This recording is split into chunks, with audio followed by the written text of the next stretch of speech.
ಶ್ರೀ ಗಣಪತಿ ಶಾರದಾ ಗುರುಭ್ಯೋ ನಮಃ. ವೈದೇಹಿ ಸಹಿತಂ ಸುರದ್ರುಮತಲೆ ಹೈಮೇ ಮಹಾಮಂಟಪೇ ಮಧ್ಯೆ ಪುಷ್ಪಕಮಾಸನೆ ಮಣಿಮಯೇ ವೀರಾಸನೆ ಸಂಸ್ಥಿತಂ ಅಗ್ರೇ ವಾಚಯತಿ ಪ್ರಭಂಜನಸುತೆ ತತ್ವಂ ಮುನಿಭ್ಯಃ ಪರಂ ವ್ಯಾಖ್ಯಾತಂ ಭರತಾದಿಭಿಃ ಪರಿವೃತಂ ರಾಮಂ ಭಜೆ ಶ್ಯಾಮಲಂ. ಚಿತ್ರಕೂಟದಲ್ಲಿ ಶ್ರೀರಾಮನ ಬಳಿಯಲ್ಲಿ ಅಯೋಧ್ಯೆಯ ರಾಜ ಸಮುದಾಯವು ಬಂದು ಸೇರಿರುವಂತೆಯೇ ಜನಕ ಮಹಾರಾಜನ ಮಿಥಿಲಾ ನಗರದ ರಾಜ ಸಮುದಾಯವೂ ಕೂಡ ಅಲ್ಲಿಗೆ ಬಂದು ಸೇರಿದೆ. ಈಗ ಭರತನು ವಸಿಷ್ಠರು ಜೊತೆಯಲ್ಲಿಯೇ ಜನಕ ಮಹಾರಾಜನು ಸೇರಿ ಶ್ರೀರಾಮನನ್ನು ಯಾವ ರೀತಿಯಲ್ಲಿ ಕೇಳಿಕೊಳ್ಳಲಿರುವರು, ಅವರುಗಳ ಕೇಳಿಕೆಗೆ ಶ್ರೀರಾಮಚಂದ್ರನು ಯಾವ ರೀತಿಯಲ್ಲಿ ಪ್ರತಿಕ್ರಿಯಿಸಲಿರುವನು ಎಂದು ಎಲ್ಲ ಸಭಾಸದರು ಕುತೂಹಲದಿಂದ ಕಾಯುತ್ತಿರುವರು. ಅದೇ ಸಮಯದಲ್ಲಿ ಜನಕ ಮಹಾರಾಜನ ರಾಣಿಯರು ಕೂಡ ದಶರಥನ ರಾಣಿಯರನ್ನು ಅಂತರಂಗದಲ್ಲಿ ಭೇಟಿ ಮಾಡಿ ಪರಸ್ಪರ ಮಾತುಕತೆಗಳನ್ನು ಆಡುತ್ತಿರುವರು.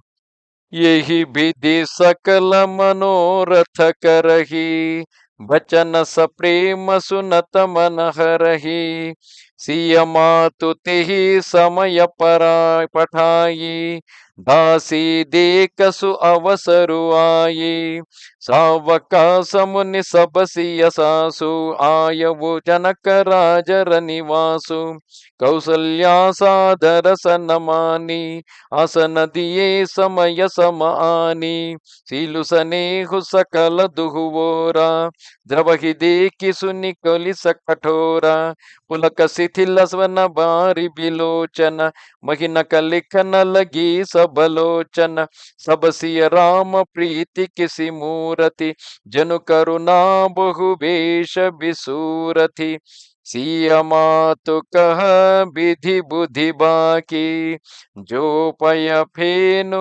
ಪೋರಪ ಬಿಟಾಕಿ.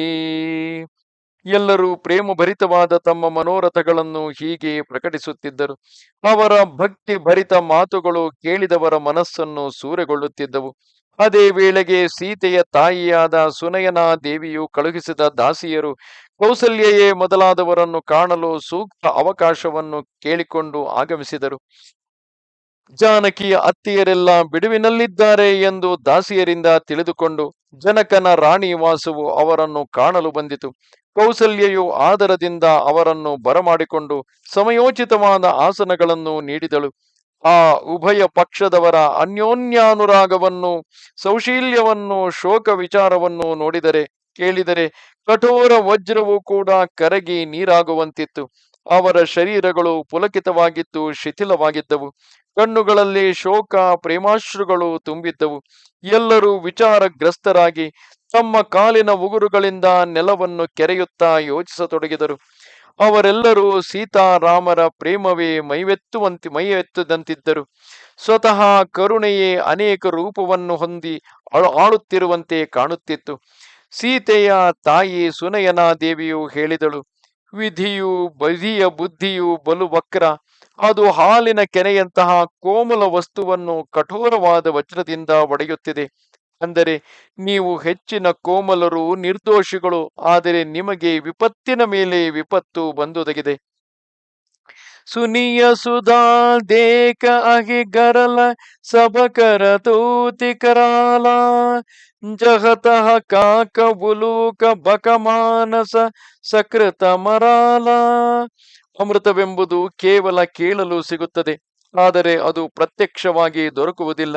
ಆದರೆ ವಿಷವು ಮಾತ್ರ ಎಲ್ಲ ಕಡೆಗಳಲ್ಲಿ ಕಂಡುಬರುತ್ತದೆ. ವಿಧಾತನ ಕೆಲಸಗಳೆಲ್ಲವೂ ಭಯಂಕರ. ಕಾಗೆ, ಗೂಬೆಗಳು, ಬಕಪಕ್ಷಿಗಳು ಎಲ್ಲೆಡೆ ಕಂಡುಬರುತ್ತವೆ. ಆದರೆ ಹಂಸಗಳು ಮಾತ್ರ ಕೇವಲ ಮಾನಸ ಸರೋವರದಲ್ಲಿಯೇ ಇರುತ್ತವೆ.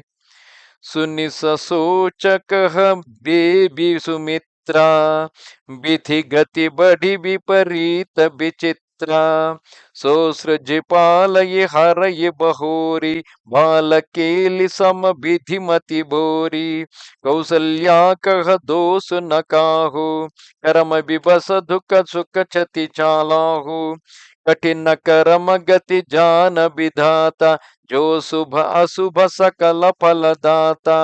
ईसर जाय शीस सब ही के, उत्पत्ति तिथि लय विषहु अमी के।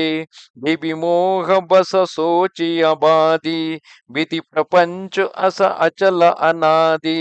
भूपति जी अब मर बबुर आनी, सोचिय सखी लखी निज हित हानि। सिया मातु कहा सत्य सुभानी, सुकृति अवधि अवधिपति रानी।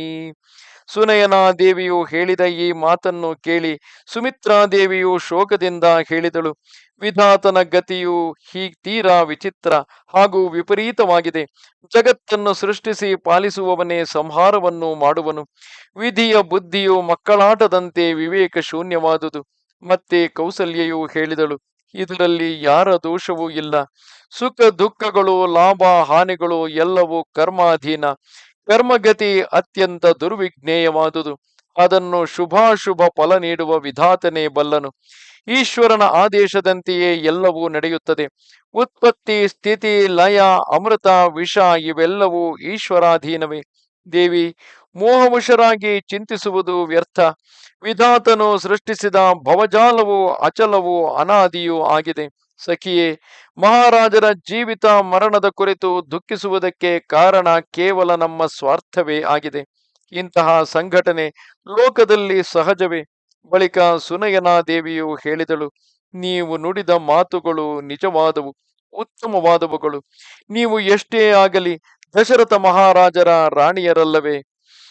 ಲಖನ್ನು ರಾಮುಸಿಯ ಜಾಹು ಬನ ಬಲ ಪರಿಣಾಮನ ಪೂಚು, ಗಹಬರಿ ಹಿಯ ಕಹ ಕೌಶಿಲ ಮೋಹಿ ಭರತ ಕರ ಸೋಚು. ಕೌಸಲ್ಯಾದೇವಿಯು ದುಃಖ ತುಂಬಿದ ಹೃದಯದಿಂದ ನುಡಿದಳು, ರಾಮ ಲಕ್ಷ್ಮಣ ಸೀತೆ ಇವರುಗಳು ಕಾಡಿಗೆ ಹೋಗುವುದರಿಂದ ಒಳಿತೇ ಆಗುವುದು. ಆದರೆ ನನಗೆ ಭರತನದೇ ಚಿಂತೆ. ಈಸ ಪ್ರಸಾದ ಅಸೀಸ ತುಮ್ಹಾರಿ, ಸುತ ಸುತ ಬಧು ದೇವ ಸರಿ ಬಾರಿ. ರಾಮ ಸುಪಥಮೈ ರಾಮ ಸಪಥಮೈ ಕಿನ್ಹಿ ನಕಾವು, ಸೋ ಕರಿ ಕಹವು ಸಖಿ ಸತಿ ಬಾವು. ಭರತ ಶೀಲ ಗುಣ ವಿನಯ ಬಡಾಯಿ, ಭಾಯಪ ಭಗತಿ ಭರೋಸ ಭಲಾಯಿ. कहत सारदहु करमति हीजे, सागर सीपकी जाहि बुलीचे। जानौ सदा भरत कुल दीपा, बार बार मोहि कहेउ महीपा। कसे कनक मनि पारिखि पाये, पुरुष परिखि अहि समय सुभाये। अनुचित आज कहब असमोरा, शोक स्नेह सयान पथोरा। सुनि सुर सरि सम पावनि क्वानी, भय स्नेह ಬಿಕಲ ಸಬರಾನಿ. ಈಶ್ವರಾನುಗ್ರಹದಿಂದ ನಿಮ್ಮ ಆಶೀರ್ವಾದದಿಂದ ನನ್ನ 4 ಪುತ್ರರು ಸೊಸೆಯರು ಗಂಗಾಜಲದಂತೆ ಪವಿತ್ರರು. ರಾಣಿ, ನಾನು ಎಂದು ಶ್ರೀರಾಮನ ಮೇಲೆ ಆಣೆ ಇಟ್ಟವಳಲ್ಲ. ಆದರೆ ಇಂದು ಶ್ರೀರಾಮನ ಮೇಲೆ ಆಣೆಯನ್ನಿಟ್ಟು ನಿಜವನ್ನು ಹೇಳುತ್ತೇನೆ. ಭರತನ ಶೀಲ ಗುಣ ನಮ್ರತೆ ಹಿರಿಮೆ ಭ್ರಾತೃತ್ವ ಭಕ್ತಿ ಭರವಸೆ ಮತ್ತು ಒಳ್ಳೆಯತನವನ್ನು ವರ್ಣಿಸುವುದರಲ್ಲಿ ಸರಸ್ವತಿಯು ಹಿಂಜರಿದಾಳು. ಒಂದು ಮುತ್ತಿನ ಚಿಪ್ಪಿನಿಂದ ಸಮುದ್ರದ ನೀರನ್ನು ಎರಚಿ ಬರಿದಾಗಿಸಬಹುದೇ? ನಾನು ಯಾವಾಗಲೂ ಭರತನನ್ನು ನಮ್ಮ ಕುಲದೀಪಕನೆಂದೇ ಭಾವಿಸುತ್ತೇನೆ. ಮಹಾರಾಜರು ಇದೇ ಮಾತನ್ನು ಪದೇ ಪದೇ ಹೇಳುತ್ತಿದ್ದರು. ಚಿನ್ನವನ್ನು ಒರೆಗಲ್ಲಿಗೆ ತಿಕ್ಕಿದಾಗಲೇ ರತ್ನವು ರತ್ನ ಪರೀಕ್ಷಕನ ಕೈಗೆ ಸಿಕ್ಕಿದಾಗಲೇ ನಿಜವಾದ ಬೆಲೆ ಗೊತ್ತಾಗುವುದು. ಹಾಗೆಯೇ ವ್ಯಕ್ತಿಯ ಪರೀಕ್ಷೆ ಸಮಯ ಬಿದ್ದಾಗ ಅವನ ನಡತೆಯಿಂದ ಅರಿವಿಗೆ ಬರುವುದು.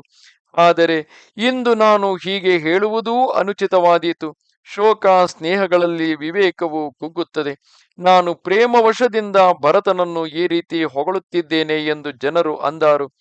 ಗಂಗೆಯಂತಹ ಪವಿತ್ರವಾದ ಕೌಸಲ್ಯಾದೇವಿಯ ವಾಣಿಯನ್ನು ಕೇಳಿ ಎಲ್ಲ ರಾಣಿಯರು ಸ್ನೇಹ ವಿಕಲರಾದರು. ಕೌಸಲ್ಯಾ ಕಹಧೀರ ಧರಿಸುನಹು ದೇವಿ ಮಿಥಿಲೇಸಿ, को विवेक निधि ಬಲ್ಲಭಹಿ ತುಮಹಿ ಸಕಯಿ ಉಪದೇಶಿ. ಕೌಸಲ್ಯೆಯು ಮತ್ತೆ ಧೈರ್ಯ ತಳೆದು ಹೇಳಿದಳು, ಓ ದೇವಿ ಮಿಥಿಲೇಶ್ವರಿ, ವಿವೇಕ ನಿಧಿಯಾದ ಜನಕ ಮಹಾರಾಜರ ವಲ್ಲಭೆಯಾದ ನಿಮಗೆ ಯಾರು ಉಪದೇಶ ಕೊಡಬಲ್ಲರು?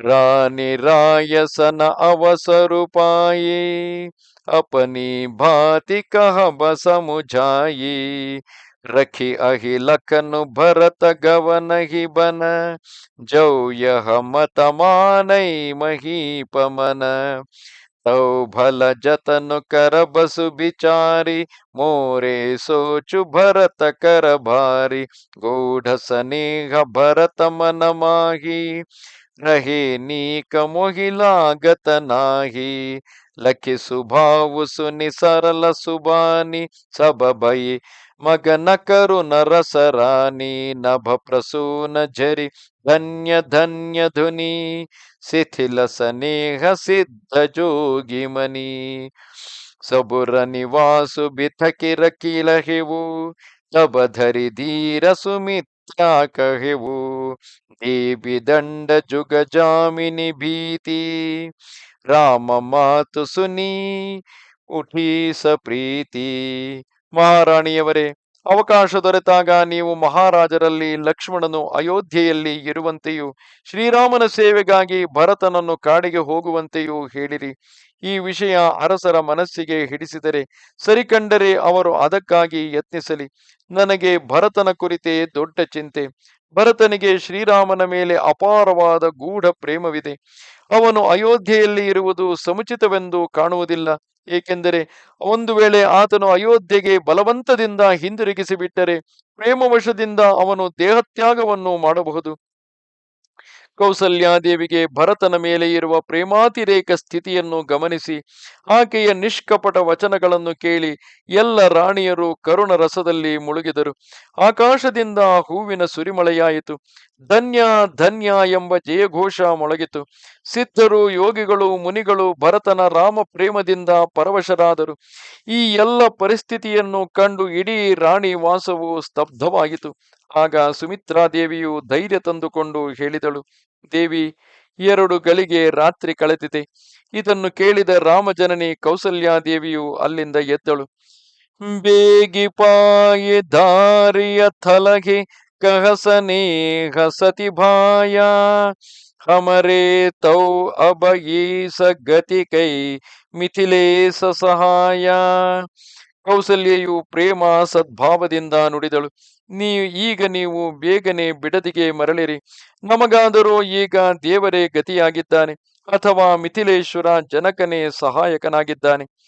ಲಖಿಸನೇಹ ಸುನಿ ಬಚನ ಬಿನೀತ ಜನಕ ಪ್ರಿಯ ಗಹ ಪಾಯ ಪುನೀತ ದೇವಿ ಉಚಿತ ಅಸಿ ಬಿನಯ ತುಮಾರಿ ದಶರಥ ಗರಿ ನಿರಾಮ ಮಹತಾರಿ प्रभु अपने नीचहु आदरही अगिनि भू धूम गिरि सिरतिनु धरही सेवकु रावु करम मन बानी सदा सहाय महेशु भवानी रवुरे अंग जोगु जग को है दीप सहायक दिन कर सो है राम जाय बनु करि सुर काजू अचल अवधपुर करि हहि राजू अमर नाग नर राम बाहुबल सुख बसि हहि अपने अपने थल यह सब जाग बलिक कहि राखा देवी न होई मुधा मुनि ಭಾಷಾ. ಕೌಸಲ್ಯೆಯ ಪ್ರೇಮವನ್ನು ಕಂಡು ಆಕೆಯ ವಿನಮ್ರ ವಚನಗಳನ್ನು ಕೇಳಿ ಸುನಯನಾ ದೇವಿಯು ಆಕೆಯ ಪವಿತ್ರ ಪಾದಗಳನ್ನು ಹಿಡಿದುಕೊಂಡು, ದೇವಿ, ನೀವು ದಶರಥ ಮಹಾರಾಜರ ಧರ್ಮಪತ್ನಿಯು ಶ್ರೀರಾಮನ ಜನನಿಯೂ ಆಗಿರುವಿರಿ. ಈ ನಮ್ರತೆಯು ನಿಮಗೆ ಸಹಜವೇ. ಹಿರಿಯರಾದವರು ತಮಗಿಂತ ಕೆಳಗಿನವರನ್ನು ಆದರಿಸುತ್ತಾರೆ. ಅಗ್ನಿಯು ಹೊಗೆಯನ್ನು, ಪರ್ವತವು ತೃಣವನ್ನು ತಲೆಯ ಮೇಲೆ ಹೊತ್ತುಕೊಳ್ಳುತ್ತವೆ. ನಮ್ಮ ಮಹಾರಾಜರಂತೂ ತ್ರಿಕರಣಪೂರ್ವಕವಾಗಿ ನಿಮ್ಮ ಸೇವಕರು. ಯಾವಾಗಲೂ ಸಹಾಯಕರೆಂದರೆ ಶಿವಪಾರ್ವತಿಯರೇ. ನಿಮಗೆ ಸಹಾಯ ಮಾಡುವ ಯೋಗ್ಯತೆ ಈ ಜಗತ್ತಿನಲ್ಲಿ ಯಾರಿಗಿದೆ? ದೀಪವು ಸೂರ್ಯನಿಗೆ ಸಹಾಯಕನಾದರೆ ಶೋಭಿಸೀತೆ. ಶ್ರೀರಾಮಚಂದ್ರನು ಕಾಡಿಗೆ ಹೋಗಿ ದೇವತೆಗಳ ಕಾರ್ಯವನ್ನು ನೆರವೇರಿಸಿ ಮರಳಿ ಬಂದು ಅಯೋಧ್ಯೆಯಲ್ಲಿ ಅಚಲವಾದ ರಾಜ್ಯವನ್ನಾಳುವನು. ಶ್ರೀರಾಮನ ಬಾಹುಬಲದಿಂದ ಎಲ್ಲ ದೇವತೆಗಳು, ನಾಗರು, ನರರು ತಮ್ಮ ತಮ್ಮ ಲೋಕಗಳಲ್ಲಿ ಸುಖವಾಗಿ ವಾಸಿಸುವರು. ಇವೆಲ್ಲವನ್ನು ಯಾಜ್ಞವಲ್ಕ್ಯ ಮುನಿಗಳು ಮೊದಲೇ ಹೇಳಿದ್ದಾರೆ. ದೇವಿ, ಮುನಿಗಳ ವಚನಗಳು ಸುಳ್ಳಾಗದು. ಅಸ ಕಹಿ ಪಗ ಪರಿಪೇಮು ಅತಿ ಸಿಯ ಹಿತ ಬಿನಯ ಸುನಾಯಿ ಸಿಯ ಸಮೇತ ಸಿಯ ಮಾತು ತಬ ಚಲಿಸುವಾಯ ಸುಪಾಯಿ. ಹೀಗೆ ಹೇಳಿ ಸುನಯನ ದೇವಿಯು ಭಕ್ತಿಯಿಂದ ಕೌಸಲ್ಯೆಯ ಚರಣಗಳಿಗೆರಗಿ ಸೀತೆಯನ್ನು ತನ್ನ ಜೊತೆ ಕಳಿಸಿಕೊಡಬೇಕೆಂದು ಕೇಳಿಕೊಂಡಳು. ಆಕೆಯ ಅನುಮತಿಯನ್ನು ಪಡೆದು ಸೀತಾದೇವಿಯೊಡಗೊಂಡು ತನ್ನ ಬಿಡಾರಕ್ಕೆ ಹೊರಟು ಹೋದಳು.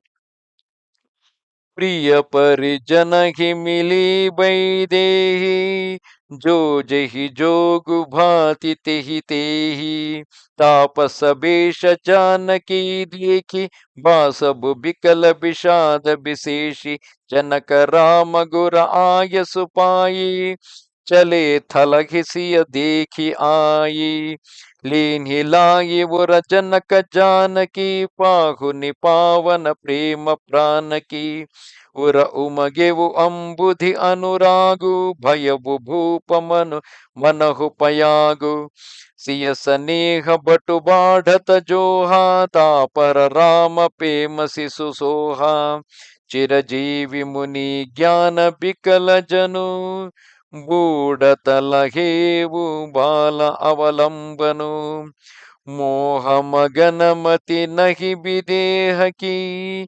ಮಹಿಮಾಸಿಯ ರಘುಬರ ಸ್ನೇಹಕಿ. ವೈದೇಹಿಯು ತನ್ನ ಪ್ರಿಯ ಜನರನ್ನು, ಪರಿಜನರನ್ನು ಎಲ್ಲರನ್ನು ಯಥಾಯೋಗ್ಯವಾಗಿ ಭೇಟಿಯಾದಳು. ತಾಪಸ ವೇಷದಲ್ಲಿದ್ದ ಜಾನಕಿಯನ್ನು ಕಂಡು ಅವರೆಲ್ಲರೂ ಅತ್ಯಂತ ವ್ಯಾಕುಲರಾದರು. ಜನಕ ಮಹಾರಾಜನು ಶ್ರೀರಾಮನ ಗುರುಗಳಾದ ವಸಿಷ್ಠರ ಅಪ್ಪಣೆ ಪಡೆದು ಬಿಡಾರಕ್ಕೆ ಬಂದು ಅಲ್ಲಿಗೆ ಬಂದಿದ್ದ ತನ್ನ ಪ್ರಾಣಗಳಿಗಿಂತಲೂ ಹೆಚ್ಚು ಪ್ರಿಯಳಾದ ಸೀತೆಯನ್ನು ಪ್ರೇಮದಿಂದ ಅಪ್ಪಿಕೊಂಡನು. ಅವನ ಹೃದಯದಲ್ಲಿ ಅನುರಾಗದ ಸಾಗರವೇ ಉಕ್ಕಿ ಹರಿಯಿತು. ಜನಕನ ಮನಸ್ಸು ಪ್ರಯಾಗದಂತಾಯಿತು. ಆ ಸಮುದ್ರದಲ್ಲಿ ಸೀತಾದೇವಿಯ ಪ್ರೇಮವೆಂಬ ಒಂದು ಅಕ್ಷಯ ವಟವು ಬೆಳೆಯುತ್ತಿರುವುದನ್ನು ಅವನು ನೋಡಿದನು. ಆ ವಟವೃಕ್ಷದ ಮೇಲೆ ಶ್ರೀರಾಮನ ಪ್ರೇಮವೆಂಬ ಬಾಲ ಮುಕುಂದನು ಶೋಭಿಸುತ್ತಿದ್ದನು. ಜನಕನ ಜ್ಞಾನವೆಂಬ ಚಿರಂಜೀವಿ ಮುನಿ ಮಾರ್ಕಂಡೇಯನು ವ್ಯಾಕುಲನಾಗಿ ಮುಳುಗುತ್ತಾ ಏಳುತ್ತಾ ಆ ರಾಮಪ್ರೇಮವೆಂಬ ಶಿಶುವಿನ ಆಶ್ರಯ ಪಡೆದು ಬದುಕಿದನು. ವಸ್ತುತಃ ವಿದೇಹರಾಜನ ಬುದ್ಧಿಯು ಮೋಹದಲ್ಲಿ ಮುಳುಗಿರಲಿಲ್ಲ. ಅದು ಸೀತಾರಾಮರ ಮೇಲೆ ಇರುವ ಪ್ರೇಮದ ಮಹಿಮೆಯಾಗಿದೆ. ಅದು ಅಂತಹ ಜ್ಞಾನಿಯ ಜ್ಞಾನವನ್ನೂ ಕೂಡ ಅಲುಗಾಡಿಸಿತು. ಸಿಯ ಪಿತು ಮಾತು ಸನೇಹ ಬಸ ಬಿಕಲನ ಸಖಿ ಸಭಾರಿ ಧರನಿ ಸುತಾಧೀರಜು ಧರೇವು ಸಮವು ಸುಧರಮು ವಿಚಾರಿ. ತಂದೆ ತಾಯಿಯವರ ಮೇಲೆ ತನಗಿರುವ ಪ್ರೇಮದ ಪ್ರಭಾವದಿಂದ ಸೀತಾದೇವಿಯು ತನ್ನನ್ನು ತಾನು ನಿಗ್ರಹಿಸದೆ ಹೋದಳು. ಅಂದರೆ ಆಕೆ ಪ್ರೇಮ ಪರವಶಳಾದಳು. ಆದರೂ ಧಾರುಣಿ ಸುತೆ ಸೀತೆಯು ಸಮಯ ಸಂದರ್ಭಗಳನ್ನು ಗಮನಿಸಿ ಧೈರ್ಯ ತಂದುಕೊಂಡಳು. ತಾಪಸ ಬೇಷ ಜನಕಸಿಯ ದೇಖಿ ಭಯವು ಪೇಮು ಪರಿತೋಷು ವಿಶೇಷಿ ಪುತ್ರ ಪವಿತ್ರ ಕಿವಿ ಪುತ್ರಿ ಪವಿತ್ರ ಕಿಯೇ ಕುಲಧೋವು ಸುಜಸ ಧವಲ ಜಗುಸ್ಕಹ ಸಬು ಕೋವು जिति सुर सर की रति सरि तोरी गवनु कीन्ह विधि अंड करोरी गंगा अवनि थल तीनि बडेरी यही किए साधु समाज घनेरे पितु कह सत्य सनेह सुबानी सिय सकुच महु मनहु समानी पुनि पितु मातुलीन ही उरलाई सिख आशीष सिख आशीष हित दीन ही सुहाई कहति नसीय सकुचि मन माही इहा बसबर जनी भल नाही लखि रुख रानी जनायವು ರಾವು ಹೃದಯ ಸರಾಹತ ಸೀಲು ಸುಭಾವು. ತಪಸ್ವಿನಿ ವೇಷದಲ್ಲಿರುವ ಸೀತೆಯನ್ನು ಕಂಡು ಜನಕನಿಗೆ ವಿಶೇಷವಾದ ಪ್ರೇಮ ಪರಿತೋಷ ಉಂಟಾಯಿತು. ಬಳಿಕ ಅವನು ಹೀಗೆ ಹೇಳಿದನು, ಮಗಳೇ, ನೀನು ಹುಟ್ಟಿದ ಮನೆ ಹೊಕ್ಕ ಮನೆ ಎರಡನ್ನೂ ಉದ್ಧಾರ ಮಾಡಿದೆ. ನಿನ್ನ ನಿರ್ಮಲ ಯಶಸ್ಸಿನಿಂದ ಇಡೀ ಜಗತ್ತೇ ಬೆಳಗುತ್ತಿದೆ ಎಂದು ಎಲ್ಲರೂ ಹೇಳುತ್ತಾರೆ. ನಿನ್ನ ಕೀರ್ತಿ ನದಿಯು ದೇವನದಿ ಗಂಗೆಯನ್ನೂ ಮೀರಿಸಿ ಕೋಟ್ಯಾಂತರ ಬ್ರಹ್ಮಾಂಡಗಳಲ್ಲಿ ಹರಿಯುತ್ತಿದೆ. ಗಂಗಾ ನದಿಯು ಭೂಮಿಯ ಮೇಲೆ ಕೇವಲ ಮೂರೇ, ಅಂದರೆ ಹರಿದ್ವಾಗ, ಪ್ರಯಾಗ, ಗಂಗಾ ಸಾಗರ, ಈ ಪವಿತ್ರ ತೀರ್ಥಗಳನ್ನು ಕ್ಷೇತ್ರಗಳನ್ನಾಗಿ ಮಾಡಿದೆ. ಆದರೆ ನಿನ್ನ ಈ ಕೀರ್ತಿ ನದಿಯು ಅನೇಕ ಸಂತ ಸಮಾಜಗಳೆಂಬ ತೀರ್ಥಗಳನ್ನು ನಿರ್ಮಿಸಿದೆ. ತಂದೆ ಜನಕನು ಸ್ನೇಹದಿಂದ ಕೂಡಿದ್ದ ಸತ್ಯ ವಚನಗಳನ್ನೇ ಆಡಿದ್ದರು. ಸೀತಾದೇವಿಯು ತನ್ನ ಹೊಗಳಿಕೆಯನ್ನು ಕೇಳಿ ಸಂಕೋಚದಲ್ಲಿ ಮುಳುಗಿ ಹೋದಳು. ತಂದೆ ತಾಯಿಯರು ಮತ್ತೆ ಆಕೆಯನ್ನು ಆಲಂಗಿಸಿಕೊಂಡರು. ಆಕೆಗೆ ಹಿತವಚನಗಳನ್ನು ಹೇಳಿ ಆಶೀರ್ವಾದ ಮಾಡಿದರು. ಸೀತೆಯು ಬಾಯಿ ಬಿಟ್ಟು ಏನನ್ನೂ ಹೇಳಲೊಲ್ಲಳು. ಆದರೆ ರಾತ್ರಿ ಅತ್ತೆಯಂದಿರ ಸೇವೆ ಮಾಡುವುದನ್ನು ಬಿಟ್ಟು ಇಲ್ಲೇ ಇದ್ದೇನಲ್ಲ ಎಂದು ತಳಮಳಿಸಿದಳು. ಸುನಯನಾದೇವಿಯು ತನ್ನ ಮಗಳ ಇಂಗಿತವನ್ನು ಅರಿತು ಜನಕನಿಗೆ ತಿಳಿಸಿದಳು. ಆಗ ಅವರಿಬ್ಬರು ಮನಸ್ಸಿನಲ್ಲೇ ಸೀತೆಯ ಶೀಲ ಸ್ವಭಾವಗಳನ್ನು ಕೊಂಡಾಡತೊಡಗಿದರು. ಬಾರ ಬಾರ ಮಿಲಿಬೇಂಟಿ ಸಿಯ ಬಿದಾಕೀನ್ಹಿ ಸನಮಾನಿ ಕಹಿ ಸಮಯ ಸಿರ ಭರತ ಗತಿರಾನಿ ಸುಬಾನಿ ಸಯಾನಿ. ಕೊನೆಗೆ ರಾಜರಾಣಿಯರು ಸೀತೆಯನ್ನು ಮತ್ತೆ ಮತ್ತೆ ಮುದ್ದಾಡಿ ಆಕೆಯನ್ನು ಸಮ್ಮಾನದಿಂದ ಕಳುಹಿಸಿಕೊಟ್ಟರು. ಬಳಿಕ ಬುದ್ಧಿವಂತಳಾದ ಸುನಯನ ದೇವಿಯು ಸಮಯವರಿತು ಜನಕನ ಬಳಿ ಭರತನ ಸ್ಥಿತಿಯನ್ನು ಅರುಹಿದಳು. ಸುನಿ ಭೂಪಾಲ ಭರತ ವ್ಯವಹಾರು ಸೋನ ಸುಗಂಧ ಸುಧಾ ಸಸಿತಾ ಸಾರು ಮೂದೇ ಸಜಲ ನಯನ ಪುಲಕೇತನ ಸುಜಸು ಸರಾಹನ ಲಗೆ ಮುದಿತಮನ ಸಾವಧಾನ ಸುನ ಸುಮುಖಿ ಸುಲೋಚನಿ ಭರತ ಕಥಾ ಭವ ಬಂಧ ವಿಮೋಚನಿ ಧರ್ಮರಾಜನಯ ಬ್ರಹ್ಮ ಬಿಚಾರು ಇಹಾ ಜಥಾಮತಿ ಮೋರ ಪ್ರಚಾರು ಸೋಮತಿ ಮೋರಿ ಭರತ ಮಹಿಮಾಹಿ ಕಹೈ ಕಾಹ ಛಲೆ छुवति न चाही विधि गणपति अहिपति शिव सारद कवि कोविद बुध बुद्धि विसारद भरत चरित कीरति करतूति धर्मशील गुण विमल विभूति समझत सुनत सुखद सब काहु सुचि सुर सरि सुचि निधर सुधाहु. ಚಿನ್ನಕ್ಕೆ ಸುವಾಸನೆ ಬೆರೆಸಿದಂತೆ, ಸುಧೆಯೊಂದಿಗೆ ಚಂದ್ರಮನ ಸಾರವನ್ನು ಬೆರೆಸಿದಂತೆ ಭರತನ ಸೌಶೀಲ್ಯವನ್ನು ಕೇಳಿ ಜನಕನು ಪ್ರೇಮ ವಿಹ್ವಲನಾದನು. ಕಂಬನಿ ತುಂಬಿದ ಕಣ್ಣುಗಳನ್ನು ಮುಚ್ಚಿಕೊಂಡು ಬಿಟ್ಟನು. ಆಗ ಅವನು ಭರತನ ಪ್ರೇಮದಲ್ಲಿ ಧ್ಯಾನಸ್ಥನಂತಾದನು. ಶರೀರ ಪುಳಕಗೊಂಡು ಮನಸ್ಸಿನಲ್ಲಿ ಹರ್ಷಗೊಂಡವನಾಗಿ ಭರತನ ಸತ್ಕೀರ್ತಿಯನ್ನು ಕೊಂಡಾಡತೊಡಗಿದನು. ಎಲೈ ಸುಮುಖಿ ಸುನಯನ, ಗಮನವಿಟ್ಟು ಕೇಳು. ಭರತನ ಕಥೆ ಭವಬಂಧನ ವಿಮೋಚಕವಾದುದು. ಧರ್ಮ, ರಾಜನೀತಿ, ಬ್ರಹ್ಮ ವಿಚಾರ ಇವುಗಳಲ್ಲಿ ನನಗೆ ಯಥಾಮತಿಯಾದ ಪರಿಶ್ರಮವಿದೆ. ಅಂದರೆ ಇವುಗಳ ಕುರಿತು ಕೊಂಚ ತಿಳಿದಿದ್ದೇನೆ. ಆದರೆ ಅಂತಹ ಮತಿಯೂ ಕೂಡ ಭರತನ ಮಹಿಮೆಯನ್ನು ವರ್ಣಿಸುವುದಿರಲಿ, ಅದರ ನೆರಳೂ ಕೂಡ ಸೋಂಕಲಾರದು. ಹೀಗಿರುವಾಗ ಹೇಗೆ ತಾನೇ ವರ್ಣಿಸಬಲ್ಲೆನು? ಬ್ರಹ್ಮ, ಗಣಪತಿ, ಮಹಾಶೇಷ, ಮಹಾದೇವ, ಶಾರದೆ, ಕವಿ ಕೋವಿದರು, ಪಂಡಿತರು, ಬುದ್ಧಿವಂತರು ಇವರೆಲ್ಲರಿಗೂ ಭರತನ ಚರಿತ್ರೆ, ಕೀರ್ತಿ, ನಡೆ, ಧರ್ಮ, ಶೀಲ, ಗುಣ ಮತ್ತು ನಿರ್ಮಲ ಐಶ್ವರ್ಯ ಇವುಗಳನ್ನು ಅರಿಯುವುದು ಹಾಗೂ ಕೇಳುವುದು ಸುಖಕರವು. ಇವು ಪರಮ ಪವಿತ್ರವಾದ ಗಂಗೆಗಿಂತಲೂ ಹೆಚ್ಚಾದ ಪವಿತ್ರವಾಗಿವೆ. ಅಮೃತಕ್ಕಿಂತಲೂ ಅದು ಮಧುರವಾದುದು. ನಿರವಧಿ ಗುಣ ನಿರುಪಮ ಪುರುಷು ಭರತು ಭರತ ಸಮಜಾನಿ ಕಹಿಯ ಸುಮೇರು ಕಿಸೇರ ಸಮ ಕವಿ ಕುಲ ಮತಿ ಸಕುಚಾನಿ. ಭರತನು ನಿರವಧಿ ಗುಣ ಸಂಪನ್ನನು, ನಿರುಪಮ ಪುರುಷನು. ಭರತನಿಗೆ ಭರತನೇ ಎಣೆಯೆಂದು ತಿಳಿ. ಅವನಿಗೆ ತಕ್ಕದಾದ ಉಪಮೆಯನ್ನು ಕೊಡಲು ಹೋಗಿ ಕವಿ ಸಮಾಜದ ಮತಿಯು ಕುಂಠಿತವಾಗಿತು. ಸುಮೇರು ಪರ್ವತವನ್ನು ತಕ್ಕಡಿಯಲ್ಲಿ ತೂಗಲು ಸಾಧ್ಯವೇ? ಆಗಮ ಸಬಗಿ ಬರನತ ಬರಬರನಿ ಜಿಮಿ ಜಲಹೀನ ಮೀನ ಗಮುಧರನಿ ಭರತ ಅಮಿತ ಮಹಿಮಾ ಸುನುರಾನಿ ಜಾನಹಿ ರಾಮುನ ಸಕಹಿ ಬಖಾನಿ ಭರನಿ ಸಪ್ರೇಮ ಭರತ ಅನುಭಾಯಿ ತಿಯಜಿಯ ಕೀರುಚಿ ಲಖಿರ ಕಹರಾವು बहुरहिलखनु भरतु बन बाजाही, सब कर भल सब के मन माही।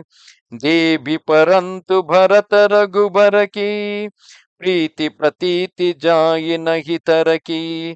भरत अवधि स्नेह ममता की, यद्यपि राम सीम समता की। परमारथ स्वारथ सुख सारे, भरत न सपने हो मनहु निहारे। साधन सिद्धि राम पगने हो, मोहि लखी परत ಭರತ ಮತಯೇಹು. ಎಲೈ ಸುಂದರಿ, ಭರತನ ಮಹಿಮೆಯನ್ನು ವರ್ಣಿಸುವುದೆಂದರೆ ನೀರಿಲ್ಲದ ನೆಲದಲ್ಲಿ ಮೀನು ಚಲಿಸಿದಂತೆ ಅಸಾಧ್ಯವು. ರಾಣಿ, ಭರತ ನಮ್ಮ ಅಪರಿಮಿತ ಮಹಿಮೆಯನ್ನು ರಾಮಚಂದ್ರನೊಬ್ಬನೇ ಬಲ್ಲ, ಆದರೆ ಅವನು ಅದನ್ನು ವರ್ಣಿಸಲಾರನು. ಈ ವಿಧವಾಗಿ ಪ್ರೇಮದಿಂದ ಭರತನ ಪ್ರಭಾವವನ್ನು ವರ್ಣಿಸಿ ತನ್ನ ಪತ್ನಿಯ ಮನದ ಒಲವನ್ನು ಅರಿತು ರಾಜನು ಇಂತೆಂದನು. ಲಕ್ಷ್ಮಣನು ಹಿಂದಿರುಗಲಿ, ಭರತನು ಕಾಡಿಗೆ ಹೋಗಲಿ, ಇದರಲ್ಲೇ ಎಲ್ಲರ ಒಳಿತಿದೆ ಎಂದು ನಿಮ್ಮೆಲ್ಲರ ಮನಸ್ಸಿನಲ್ಲಿದೆ. ಆದರೆ ದೇವಿ, ಶ್ರೀರಾಮ ಭರತರ ನಡುವಣ ಪ್ರೇಮ ವಿಶ್ವಾಸಗಳು ಮನ ಬುದ್ಧಿಗಳಿಗೆ ನಿಲುಕುವಂತಹುದಲ್ಲ. ಶ್ರೀರಾಮನು ಸಮತ್ವದ ಸೀಮಾ ಪುರುಷನಿರಬಹುದು, ಆದರೆ ಭರತನು ಪ್ರೇಮ ಭಕ್ತಿ ಭಾವದ ಶಿಖರ. ಭರತನು ಎಂದಿಗೂ ಶ್ರೀರಾಮ ಪ್ರೇಮವನ್ನು ಬಿಟ್ಟು ಪರಮಾರ್ಥ ಸ್ವಾರ್ಥ ಸುಖಗಳನ್ನು ಕನಸಿನಲ್ಲಿಯೂ ಬಯಸಿದವನಲ್ಲ. ಶ್ರೀರಾಮಚಂದ್ರನ ಪಾದಗಳಲ್ಲಿ ನಿರಂತರ ಭಕ್ತಿಯೇ ಅವನ ಸಾಧನೆ ಮತ್ತು ಅದೇ ಸಿದ್ಧಿ. ಇದೇ ಭರತನ ಏಕಮಾತ್ರ ಸಿದ್ಧಾಂತವೆಂದು ನನಗೆ ತೋಚುತ್ತಿದೆ.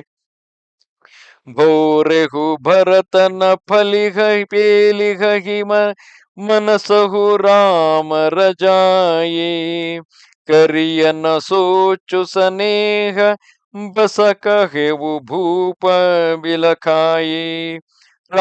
ರಾಜನು ಪ್ರೇಮ ವಿಹ್ವಲನಾಗಿ ಮತ್ತೆ ಹೇಳಿದನು, ಭರತನು ಮರೆತಾದರೂ ಶ್ರೀರಾಮನ ಆಜ್ಞೆಯನ್ನು ಮನಸ್ಸಿನಿಂದಲೂ ಮೀರಲಾರನು.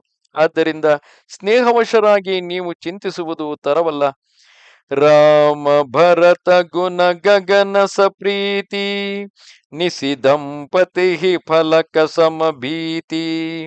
ರಾಜ ಸಮಾಜ ಪ್ರಾತ ಜುಗ ಜಾಗೆ, ನಾಯಿ ನಾಯಿ ಸುರ ಪೂಜನ ಲಾಗೆ. ಗೆ ನಹಾಯಿ ಗುರ ಪಗಿರ ಗುರಾಯಿ, ಬಂದಿ ಚರಣ ಬೋಲೆ ರುಖ ಪಾಯಿ. ನಾಥ ಭರತ ಪುರ ಜನ ಮಹತಾರಿ, ಶೋಕ ಬಿಕಲ ಬನ ಬಾಸ ದುಖಾರಿ. ಸಹಿತ ಸಮಾಜ ರಾವು ಮಿಥಿಲೇಸು, बहुत दिवस भये सहत कलेसु. उचित होई सोई कीजिय नाथा, हित सब ही कर रो रे हाथा. अस कही अति सकुचे रघुरावु, मुनि पुल के लखी सीलु सुभावु. तुम बिनु राम सकल सुख साजा, ನರಕ ಸರಿಸದುಹು ರಾಜ ಸಮಾಜ. ಈ ಪ್ರಕಾರವಾಗಿ ಶ್ರೀರಾಮ ಭರತರ ಗುಣಗಳು ಪ್ರಶಂಸೆಯಲ್ಲಿ ಪತಿ ಪತ್ನಿಯರ ರಾತ್ರಿಯು ಕ್ಷಣದಂತೆ ಕಳೆಯಿತು. ಪ್ರಾತಃ ಕಾಲದಲ್ಲಿ ಎರಡೂ ಸಮಾಜದವರು ಎದ್ದು ಸ್ನಾನಾದಿಗಳನ್ನು ಮುಗಿಸಿ ಇಷ್ಟ ದೇವರ ಆರಾಧನೆಯಲ್ಲಿ ತೊಡಗಿದರು. ಶ್ರೀರಾಮನು ಸ್ನಾನಾಗ್ನಿಕಗಳನ್ನು ಪೂರೈಸಿಕೊಂಡು ಗುರು ವಸಿಷ್ಠರ ಬಳಿಗೆ ತೆರಳಿ ಅವರ ಚರಣಗಳಲ್ಲಿ ವಂದಿಸಿಕೊಂಡನು. ಅವರ ಮನದಿಂಗಿತವನ್ನು ಅರಿತು, ಪೂಜ್ಯರೇ, ಭರತನು ಅಯೋಧ್ಯಾವಾಸಿಗಳು ಮಾತೆಯರು ಹೀಗೆ ಎಲ್ಲರೂ ಶೋಕದಿಂದ ವ್ಯಾಕುಲರಾಗಿ ವನವಾಸದಿಂದ ನೊಂದಿದ್ದಾರೆ. ಮಿಥಿಲಾಧಿಪತಿ ಜನಕ ಮಹಾರಾಜರು ಕೂಡ ಸಮಾಜ ಸಹಿತ ಅನೇಕ ದಿನಗಳಿಂದ ಕ್ಲೇಶವನ್ನು ಅನುಭವಿಸುತ್ತಿದ್ದಾರೆ. ಆದ್ದರಿಂದ ಹೇ ಮುನಿನಾಥ, ನಿಮಗೆ ಉಚಿತವಾಗಿ ಕಂಡಂತೆ ಮಾಡಿರಿ, ಎಲ್ಲರ ಹಿತವು ನಿಮ್ಮ ಕೈಯಲ್ಲೇ ಇದೆ ಎಂದು ಹೇಳಿ ಶ್ರೀರಾಮನು ಮೌನ ವಹಿಸಿದನು. ರಾಮನ ಶೀಲ ಸ್ವಭಾವಗಳನ್ನು ಕಂಡು ವಸಿಷ್ಠರು ಪ್ರೇಮಾನಂದದಿಂದ ಪುಳಕಿತರಾದರು. ಮತ್ತೆ ಮುನಿಗಳು ಹೇಳಿದರು, ರಾಮ, ನೀನಲ್ಲದೆ ಎರಡೂ ಕಡೆಯ ಜನರಿಗೆ ಮನೆ ಮಠ ಮೊದಲಾದ ಎಲ್ಲ ಸುಖ ಸಾಮಗ್ರಿಗಳು ನರಕಕ್ಕೆ ಸಮಾನವಾದವು. ಈ ರೀತಿಯಾಗಿ ವಸಿಷ್ಠರು ಕೂಡ ಶ್ರೀರಾಮನಿಗೆ ಸಮಾಧಾನವನ್ನು ಹೇಳುತ್ತಿರುವರು.